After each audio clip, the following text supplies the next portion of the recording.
Middle class family ആയിട്ട് ഹരിപ്പാടിലേക്ക് എല്ലാ കൂട്ടുകാർക്കും ഒരിക്കൽ കൂടി സ്വാഗതം. ഇന്ന് നമ്മുടെ യാത്ര ആലപ്പുഴ സ്റ്റുഡിയോയിലേക്കാണ്.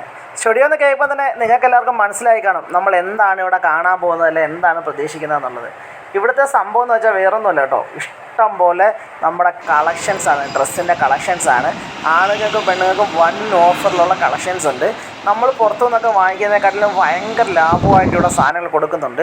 അപ്പോൾ അത് എന്തൊക്കെയാണ്, ഏതൊക്കെ റേറ്റാണ്, അതുപോലെയുള്ള എല്ലാ കാര്യങ്ങളും നിങ്ങളെ കാണിച്ചു തരുന്നുണ്ട്.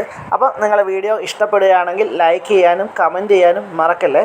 അപ്പോൾ ആദ്യമായിട്ട് കാണുന്ന ആരെങ്കിലും ഒക്കെ ആൾക്കാരുണ്ടെങ്കിൽ നമ്മുടെ ചാനലൊന്ന് സബ്സ്ക്രൈബ് ചെയ്ത് നമ്മളെ സപ്പോർട്ട് കൂടി ചെയ്തു തരണേ. അപ്പോൾ എന്തായാലും നമുക്ക് വീഡിയോയിലേക്ക് കിടക്കാം. നമ്മളിവിടെ കൊച്ചുകുട്ടികളുടെ ഒത്തിരി ഡ്രസ്സുകൾ, അതും അടിപൊളി കളക്ഷൻസ് ഉണ്ട്. അപ്പോൾ കിങ്ങിണിക്കുട്ടിയുടെ ഞങ്ങൾ കുറച്ച് ഡ്രസ്സൊക്കെ നോക്കുകയായിരുന്നു. കിങ്ങിണിക്കുട്ടിക്ക് ഒത്തിരി ഇഷ്ടപ്പെട്ട ഡ്രസ്സ് അവൾ തന്നെ ഓരോന്ന് ചൂസ് ചെയ്യാനായിട്ടുള്ള പരിപാടിയിലൊക്കെ കേട്ടോ. അത് മാത്രമല്ല ഇവിടെ കിടക്കുന്ന പാൻസ്, ബാക്കിയുള്ള ഡ്രസ്സുകൾ, ഇതൊക്കെ ഞങ്ങൾ ഡീറ്റെയിൽ ആയിട്ട് കാണിച്ചു തരാം. എന്തായാലും നിങ്ങൾ നോക്കിയോ, റേറ്റ് ഓരോന്നിൻ്റെ മുകളിൽ എഴുതി വെച്ചിട്ടുണ്ട്. ഇപ്പോൾ ഓരോന്ന് കാണുമ്പോഴും നിങ്ങൾക്കത് മനസ്സിലാവുന്നുണ്ടാവും, ഓരോന്നിൻ്റെ എങ്ങനെയാണ്, അതിൻ്റെ ക്വാളിറ്റി എങ്ങനെയാണ്, അതിൻ്റെ ഡ്രസ്സ് എങ്ങനെയാണ് എന്നുള്ളതൊക്കെ. ഇവിടുത്തെ ഏറ്റവും വലിയ പ്രത്യേകത എന്ന് വെച്ച് കഴിഞ്ഞാൽ കുറഞ്ഞ റേറ്റിൽ നല്ല ക്വാളിറ്റി ആയിട്ടുള്ള നല്ല ഡ്രസ്സ് കിട്ടും എന്നുള്ളത് തന്നെയാണ്. ഡ്രസ്സ് മാത്രമല്ല, ഷൂവ്, അതുപോലെ തന്നെ പെർഫ്യൂംസ്, അത്തറുകൾ, അതുകൂടാതെ സോക്സ്, അങ്ങനെയുള്ള ഒത്തിരി ഐറ്റംസ് ഉണ്ട് ഇവിടെ. നമുക്കങ്ങനെ പറഞ്ഞറിയിക്കാൻ പറ്റാത്ത പല തരത്തിൽ പല വെറൈറ്റികളിലുള്ള സാധനങ്ങളും ഇവിടെ ഉണ്ട്. അപ്പോൾ ഇവിടെ ഇത് ഞാൻ പോയേക്കുന്ന ആലപ്പുഴ സ്റ്റുഡിയോയിലാണ്. ഞാൻ ആദ്യം പറഞ്ഞിട്ടുണ്ടായിരുന്നു, ആലപ്പുഴ സ്റ്റുഡിയോയിലാണ്. നമുക്ക് ഏത് തരത്തിലുള്ള ആൾക്കാർ വന്നാലും അവരുടെ സാമ്പത്തിക അവസ്ഥ വെച്ച് കൈ നിറയെ ഡ്രസ്സ് വാങ്ങിച്ചുകൊണ്ട് പോകാനുള്ള ഒരു അവസരം ഇവിടെ ഉണ്ട് എന്ന് പറയുന്നതാണ് ശരി.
ഇങ്ങനെ